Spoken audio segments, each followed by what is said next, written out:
Good morning students, myself Rohit Srivastava. In today class I am discuss about new topic solution. Okay? इससे पिछली class में हमने revision में pure substances and impure substances and homogeneous mixture and heterogeneous mixture के बारे में पढ़ लिया था। आज हम स्टार्ट करेंगे what is a solution. So solution means a homogeneous mixture of two or more chemically non-reacting substances is called a solution. Okay, so homogeneous mixture means, ठीक है ना, आप समझ रहे होंगे सॉल्यूट एंड सॉल्वेंट डिसॉल्व होगा solute पूरी तरह से सॉल्वेंट के अंदर। And non reacting substances means अगर हमने एक कंटेनर लिया और उस कंटेनर में हमने वाटर फिल किया और वाटर यानी जो सॉल्वेंट का वर्क कर रहा है इसमें हमने जब सॉल्यूट ऐड किया, सॉल्यूट मीन्स हमने सॉल्ट लिया या शुगर लिया, ठीक है ना, तो ये सॉल्यूट डिसॉल्व हो जाएगा इस सॉल्वेंट के अंदर पूरी तरह से। केमिकली रिएक्टिंग सब्सटेंसेस का मतलब कि दो रिएक्टेंट मिलकर एक तीसरे एक न्यू प्रोडक्ट का फॉर्मेशन करें, ठीक है ना। तो यहाँ पर कुछ नया तो बन नहीं रहा, हमें आफ्टर सम टाइम क्या देखने को मिलेगा कि सॉल्यूट पूरी तरह से सॉल्वेंट के अंदर डिसॉल्व हो जाएगा, ठीक है। तो non reacting substances is called a solution. So solution is made up of two components, solute and solvent. Solute means the components of a solution which get dissolved in any medium and is present in small amount of comparison to the other component. मतलब जो solvent का जो amount है वो then compare to solute हमेशा ज्यादा होगा और सॉल्यूट का amount then compare to solvent हमेशा कम होगा, ठीक है ना। Then smaller quantity and higher quantity. Okay, तो solute and solvent main components, main two components of solution. So please note this point. Next हम बात करते हैं टाइप्स ऑफ सॉल्यूशन। सॉल्यूशन के टाइप्स कितने हैं। So depending upon concentration, concentration पे depend होगा।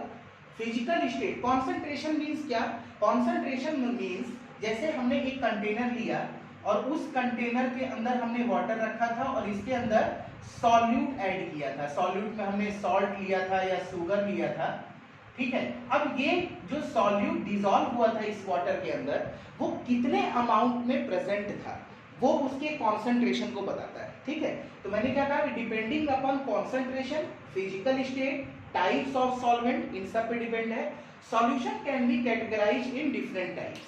अगर हम बात करें on the basis of physical state पर, so solid solution, solid solution में क्या होगा कि उस समय सॉल्वेंट क्या होगा, सॉलिड होगा।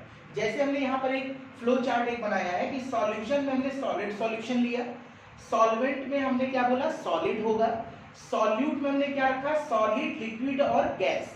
तो सॉलिड में हमने क्या एग्जांपल देखा, एलॉयज, एलॉयज मतलब मेटल्स का mixture, coal and soil. Liquid में moisture in sugar and gas में air in sponge and gases in charcoal. तो ये एग्जांपल्स हैं जो इन सॉल्यूट के पार्टिकल्स को शो कर रहे हैं। Then second point, liquid solution. Liquid solution में जो सॉल्वेंट अब होगा तो वो क्या होगा, लिक्विड स्टेट में होगा, लिक्विड होगा।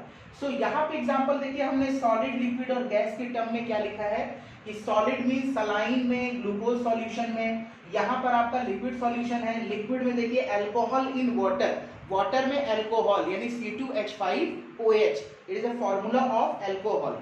सेम गैस में oxygen in water and carbonated drinks. Carbonated drinks का मतलब जो हम पेप्सी, कोका कोला, जितने भी ये सॉफ्ट ड्रिंक है उसमें CO2 गैस प्रेजेंट होती है, carbon dioxide gas. Okay, so next हम फिर बात करेंगे गैसियस सॉल्यूशन, गैसियस सॉल्यूशन की। तो please note this point. Next हम बात करते हैं gaseous solution. Okay, gaseous solution, the solution in which solvent is gas. अब यहाँ पर जो सॉल्वेंट होगा वो हमारा क्या होगा, गैस होगा। सॉल्यूशन में, गैसियस सॉल्यूशन में सॉल्वेंट क्या है, gas. Solute, solid, liquid and gas. Solid में क्या एग्जांपल दे सकते हैं, naphthalene on sublimation in air, अभी हमने पढ़कर आया था सब्लिमेशन। लिक्विड में moisture in air and gas में air, LPG, liquefied petroleum gas, biogas and natural gas, ठीक है। Types of solution on the basis of concentration means unsaturated solution and saturated solution. Saturated solution means those solution in which no more solute can be dissolved at the given temperature. Means समझिएगा कि अगर एक container है उसमें हमने solvent लिया water और उसमें हमने सॉल्यूट ऐड किया, अगर हम आफ्टर सम टाइम मतलब थोड़ी थोड़ी देर पर अगर सॉल्यूट ऐड करते चले जाएंगे तो एक टाइम ऐसा आएगा कि सॉल्यूट सॉल्वेंट में डिसॉल्व नहीं होगा, तो वो सॉल्यूशन होगा सैचुरेटेड। और अनसैचुरेटेड मींस कि अगर हमने इसमें 10 ग्राम सॉल्यूट ऐड किया सॉल्वेंट के अंदर, तो अगर उसमें कोई और थोड़ी बहुत जगह बच जाती है जिसमें हम और थोड़ा अमाउंट मिला दें सॉल्यूट का और वो डिसॉल्व हो जाए, तो वो क्या होता है अनसैचुरेटेड सॉल्यूशन। तो please note this point. Next topic हम बात करते हैं कॉन्सेंट्रेशन ऑफ सॉल्यूशन। एग्जाम में आपको न्यूमेरिकल पूछे जाएंगे जो सॉल्यूशन ऑफ कॉन्सेंट्रेशन पर डिपेंड होंगे। सो सॉल्यूशन, किसी भी सॉल्यूशन की जो कॉन्सेंट्रेशन मेजर करते हैं उसका फॉर्मूला है amount of solute by amount of solvent solution into 100। Solution means solute plus solvent. Okay, so the concentration of solution may be expressed in several ways such as first mass by mass percent of solution. अगर आपसे पूछा जाए numerical में मास by mass percentage यानी मास by मास निकालना हो तो solute का मास अपॉन सॉल्यूशन का मास इनटू 100। उसी तरह से मास बाई वॉल्यूम अगर आपको दिया है तो सॉल्यूट का mass upon volume of solution into 100। और अगर वॉल्यूम बाई वॉल्यूम यानी दोनों आपका वॉल्यूम प्रेजेंट है सो सॉल्यूट का वॉल्यूम अपॉन सॉल्यूशन का वॉल्यूम इनटू 100। ये फॉर्मूला आपको याद रखना है और इसी फॉर्मूले पर बेस्ड आपको न्यूमेरिकल अटेंड करने को एग्जाम में पूछे जाएंगे। तो ये बहुत ही इंपॉर्टेंट फॉर्मूला है। सो कॉन्सेंट्रेशन ऑफ सॉल्यूशन। तो आज की क्लास में हम concentration of solution, solution and types of solution को स्टडी किया। Okay, thank you.